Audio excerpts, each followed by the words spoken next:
Again, thank you for taking the time to reach out and take some time out of your day to visit with us.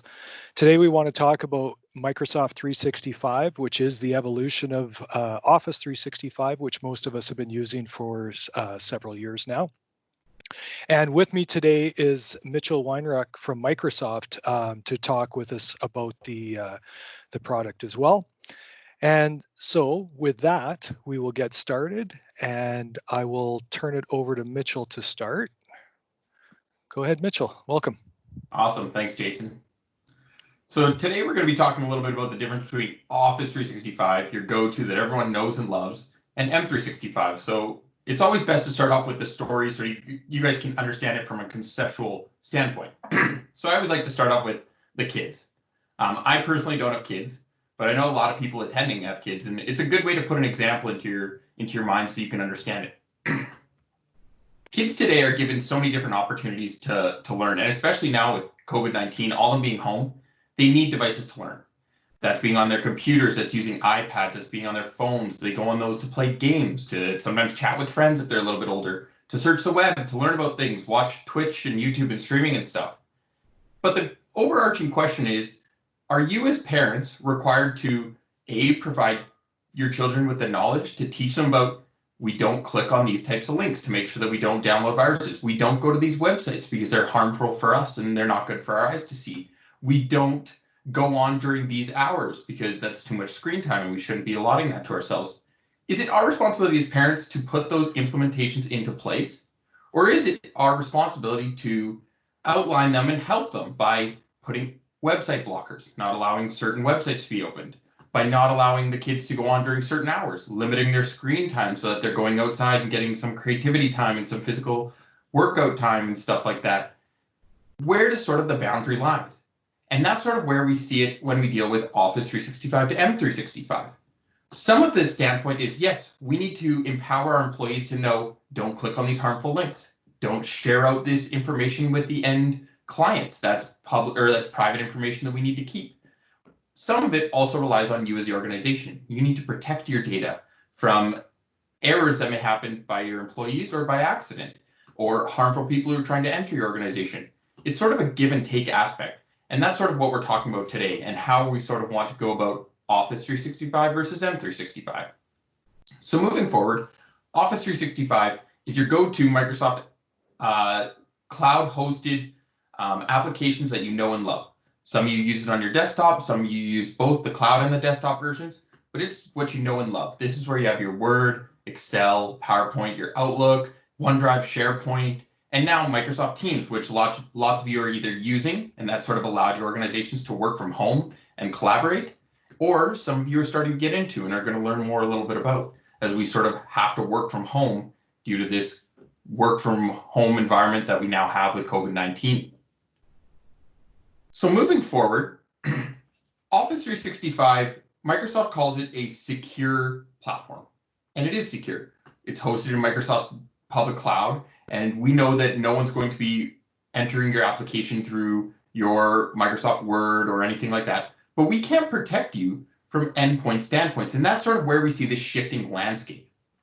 Okay, facts like small companies are twice as likely to hire remote employees. Well, that fact is out of date now as of March because everyone's now working from home. We're all remote employees. We all have to deal with these struggles, and our organizations have to look at these and try to keep up with the security times.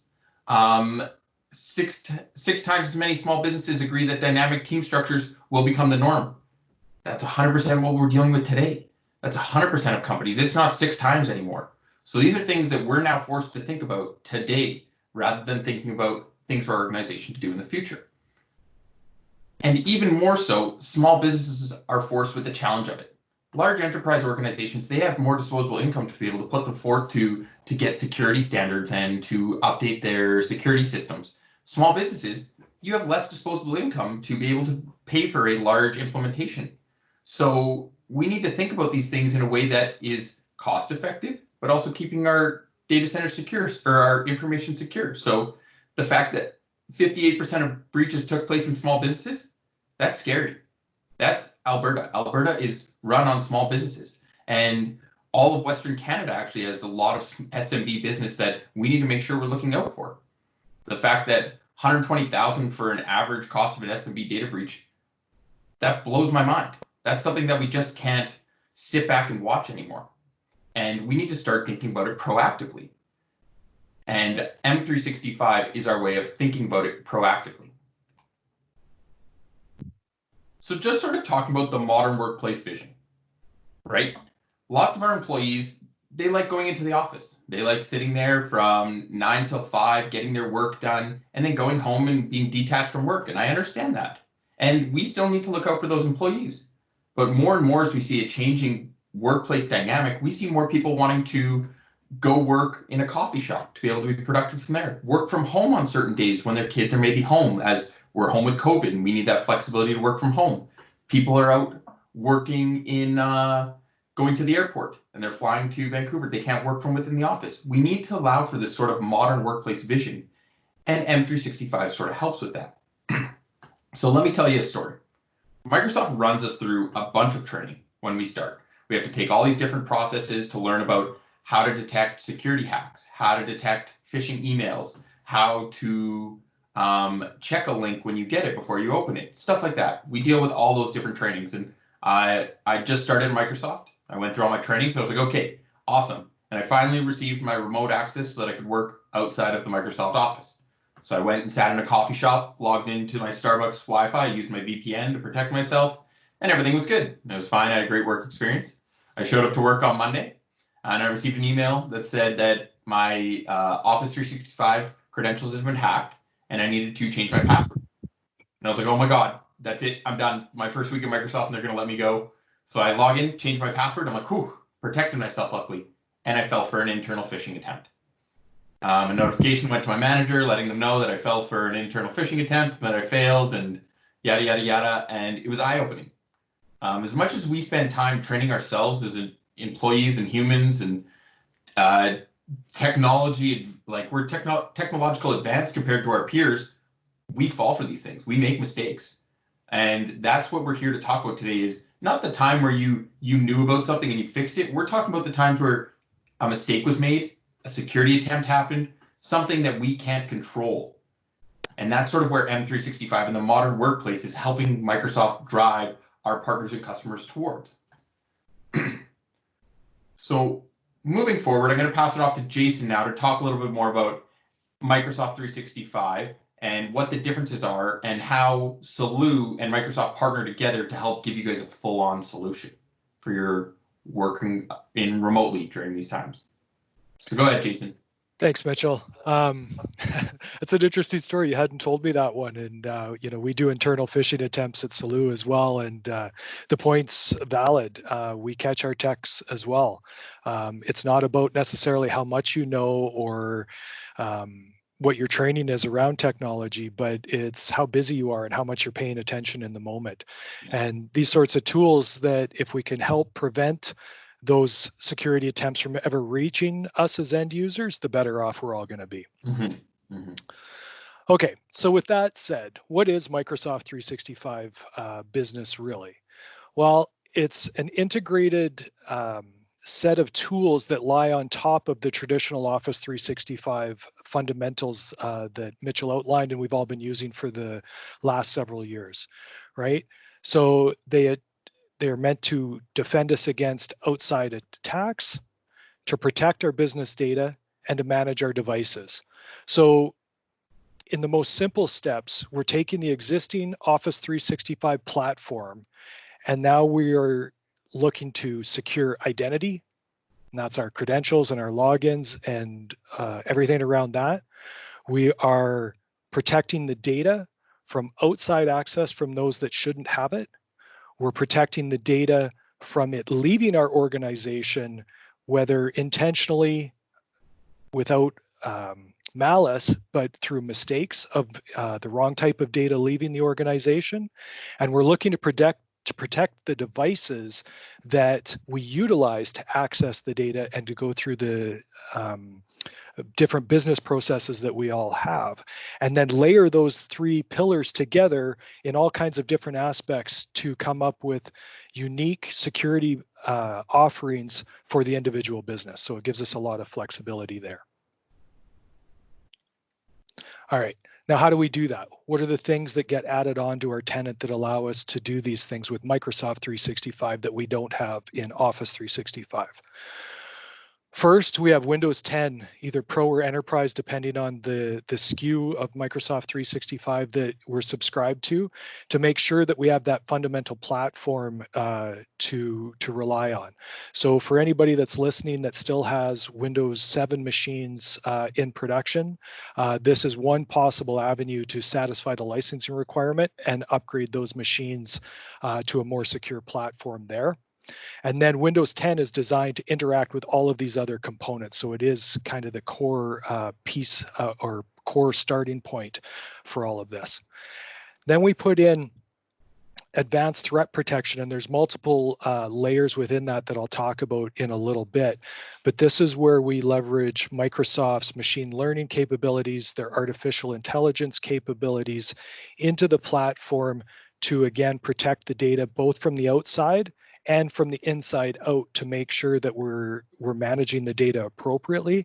And just as importantly, that we're able to report on how that data is being utilized, how it's being consumed, who's accessing it and when, and all of these different sort of ideas. And then lastly, protecting the device. So mobile device management, or MDM as it's known in the industry. And when we say mobile, this doesn't just mean phones. It does mean phones, so we can secure Android and iOS platform phones, restrict what kind of access to data that you can have from different sorts of mobile phones. We can put different hardware requirements onto the devices to ensure that people are using PINs or passwords to unlock devices, whether they can take screenshots of company data, all of these sorts of things.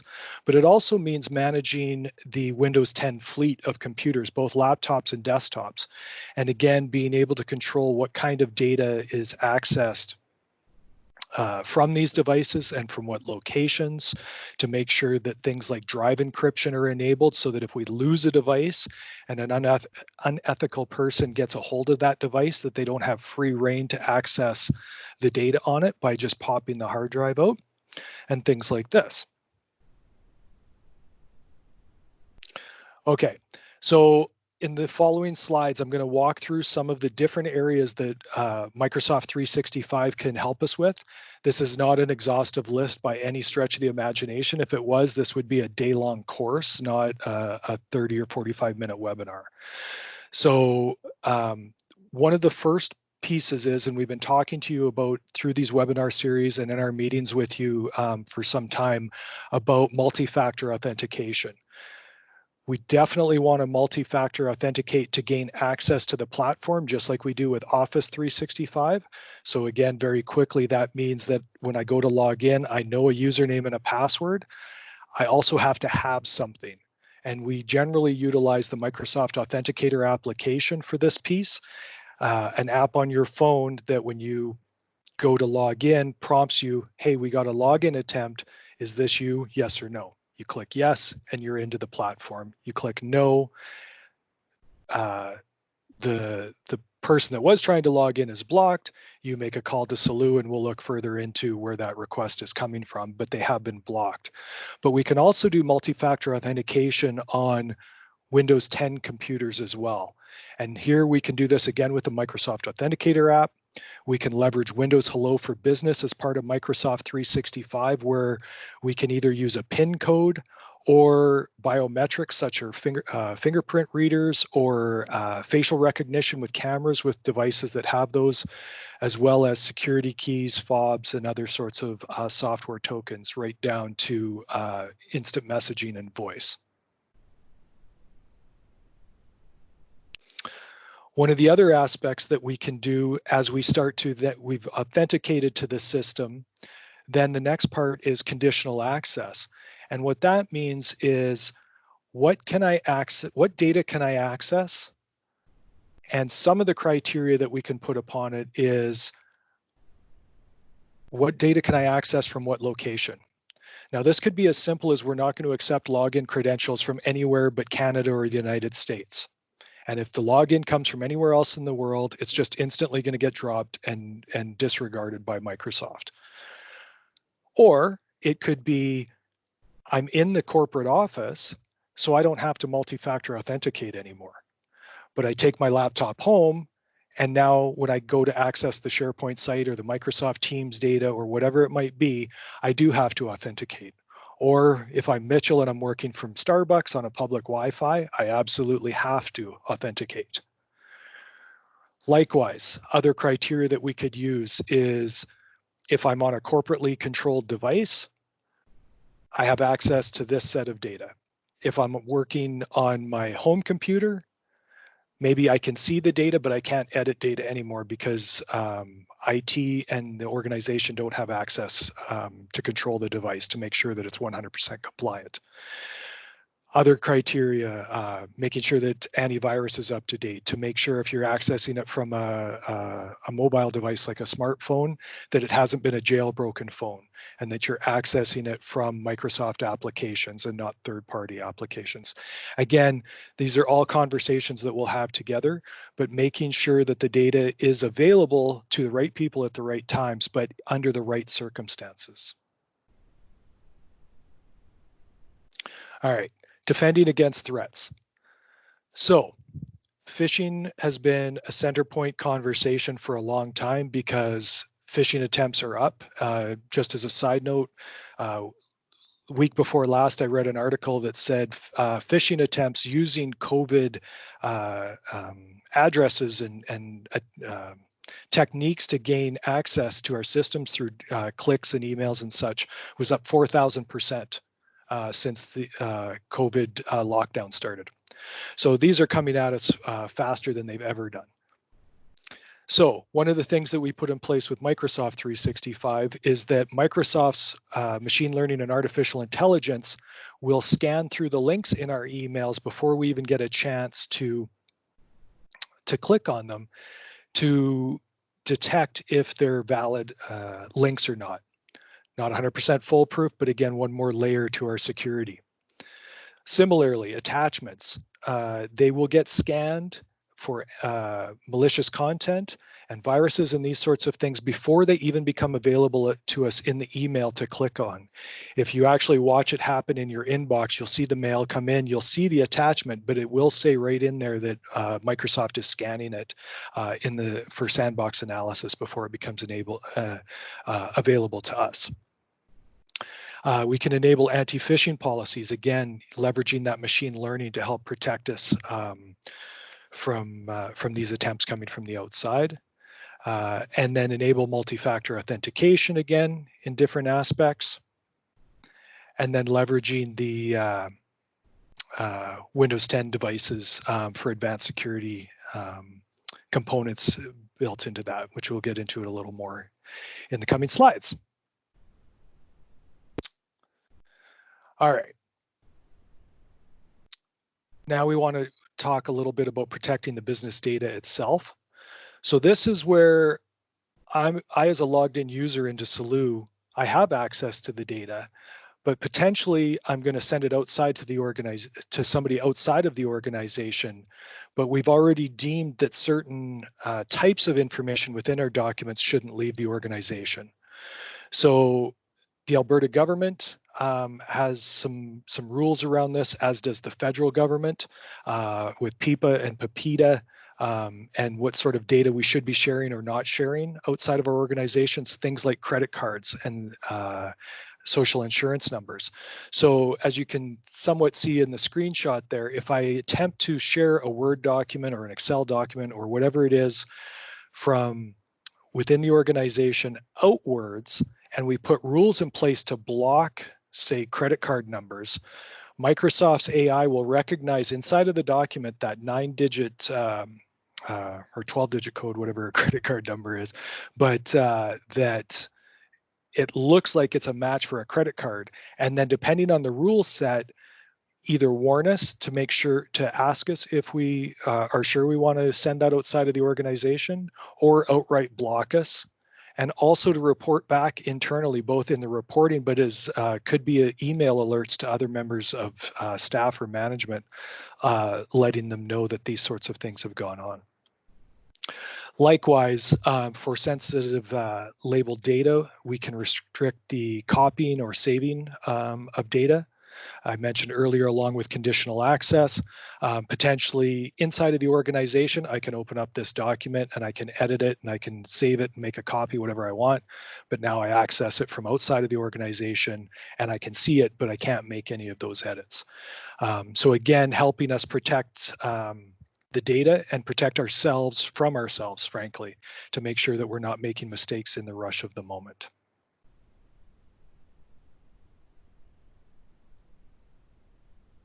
All right, securing the devices. So here's where we can control which devices and users can access the information.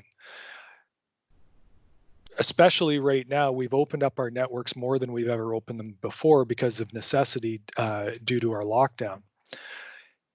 But in an ideal situation and a situation that we should be working towards, we want to know what devices are being utilized to access our data, and then we can put different rules around that, as I'd mentioned.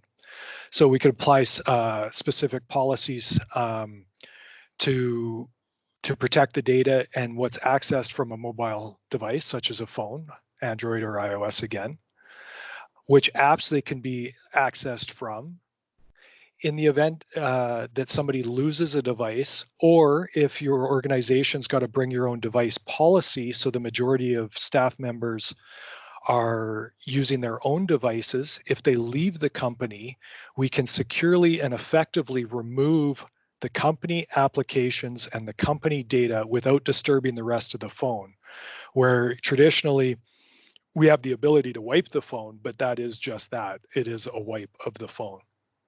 Likewise, if a device is lost, we can ensure that we've got policies in place that that data was encrypted to begin with, but also we can remove that data as soon as that device pops up and makes contact with the internet to make sure that no corporate data leaves the organization from those that we don't want to have it.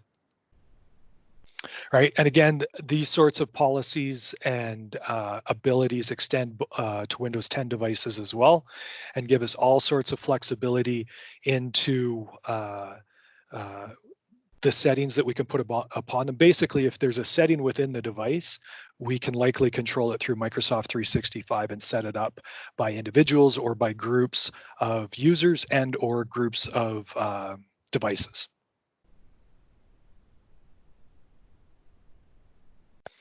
Okay, so one of the other features that intersperses between the device management and the user management, and then ultimately the access of the data, is what's called Windows Autopilot. And so this is where we can leverage Microsoft 365 to auto-provision the devices. So if your organization orders 10 laptops, because we've got people now working remotely and we got to get some more devices. If the company was already in Microsoft 365 and we had gone through the process to set up this provisioning for autopilot, your solūt IT administrator there gets the order. They place it with our distribution partners and order up those 10 laptops. Distribution sends us the device IDs. We then upload those into Microsoft 365 into your tenant, as well as we bring the ones from the existing devices when we start this process, and we upload that into the cloud. We then configure profiles around what we want these particular types of devices to do. So if they're corporate laptops, we want them to be the hard drives encrypted. We want to make sure that the Office suite is installed, potentially other third-party applications that are unique to your business. And again, whatever settings we want around those devices are all part of this profile that's stored up in the cloud. We then match those device IDs to the profile. Our distribution partner ships the device, And rather than going to solūt or going into your closet waiting for a solūt technician to come and provision them for you, they get delivered. You and your users can unbox them. You log in with your credentials for your organization. Windows 10 goes through its initial setup process, and in that goes and talks to Microsoft 365 because you've already authenticated it as a user in your organization, finds its profile, and then starts and downloads those applications, puts those settings into work, and within 30 to 60 minutes, that device is ready to go.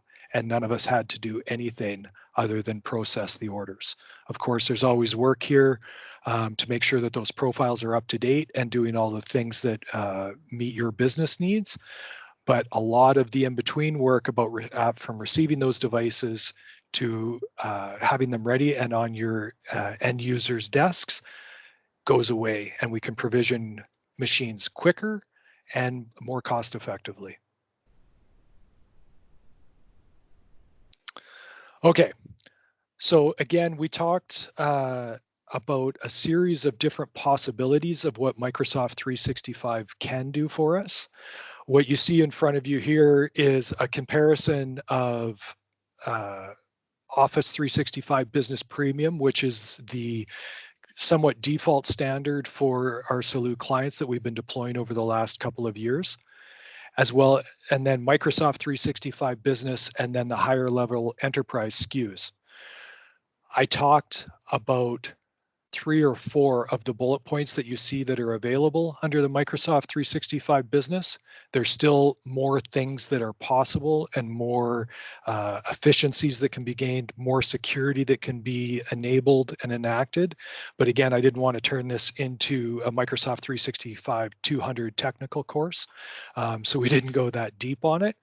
And if we do choose to go down this road together and it works for your business, there is also other opportunities in the E3 and the E5 SKUs if there's demand from your business to satisfy some of the requirements that are available from these. The one that I will point out here is if it makes sense with the Microsoft 365 Business, we can add on voice as an add-on SKU to it. And it's also included with Microsoft 365 E5, and that is literally Microsoft Teams becoming your phone system. So if in your organization you were looking to replace an aged or out-of-date phone system, this is another option, and it does integrate directly into Microsoft Teams. But of course, you also have the option to use traditional handsets for the phone as well. For myself personally, I've been using this for about 18 months now, and I've had several conversations with many of you utilizing it, whether you were available or whether you are aware of it or not. And I'll just say to this point, if you were aware of it and we were having audio problems, it was largely probably due to my failing Bluetooth headset. And that's why you'll notice right now that I'm talking on a wired one, because this one was failing me. It wasn't Teams, it was my Bluetooth connection that was letting me down, unfortunately. So yeah, another option there. Okay, so again, we went through a lot of different things. Thank you for your time as always in joining us. If anybody has any questions, want to pop them into the chat, I'm happy to try and answer them with Mitchell's help right now. Of course, if not, you can always please reach out to myself or any member of the team here. Here again is all of our contact information with Jeremy, our president, Eric, our VP of operations, Chris Brady in business development, myself in strategy and planning, as well as our client experience people, and finally our link there for regular support requests. And you'll all get emails again for next week, but just a little sneak peek if you are interested. Next week, we're going to be talking about solūt's managed security offering and what that entails and why that would be important to your company. Again, as we continue to focus on security, through these trying times. With everybody being remote as we are, availability and being able to work from wherever we are is number one, followed by number 1.1. I'll say it's not even number two, but being able to do all of that securely, because the people that wear the black hats out there, they're taking full advantage of these opportunities. So we do need to be mindful of all of the initiatives we're taking on with a dispersed workforce. So I'll just check the chat here and see if anybody's got any questions. I don't see any popping up, but again, if you want, feel free to type them in there. And if not, I do thank you very much for taking the time to chat with us today. And I thank Mitchell for joining us from Microsoft as well. I do appreciate you taking the time out of your day. No, thanks for having me.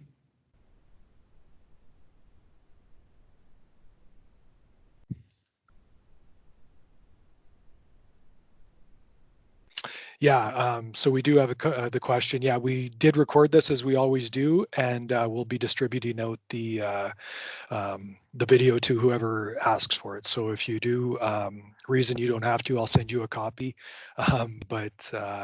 Yeah, we can distribute this out to anybody that's that would like to share with others.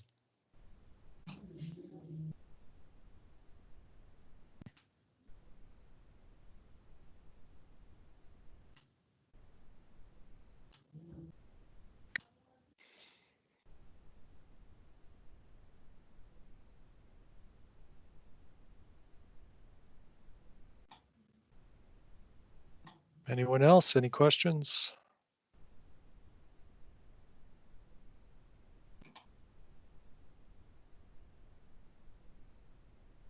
All right. Well, thanks, everybody. Have yourself a great Monday then. And yeah, if you did have any questions, just please feel free to reach out and we'll get back to you as soon as we can. Okay.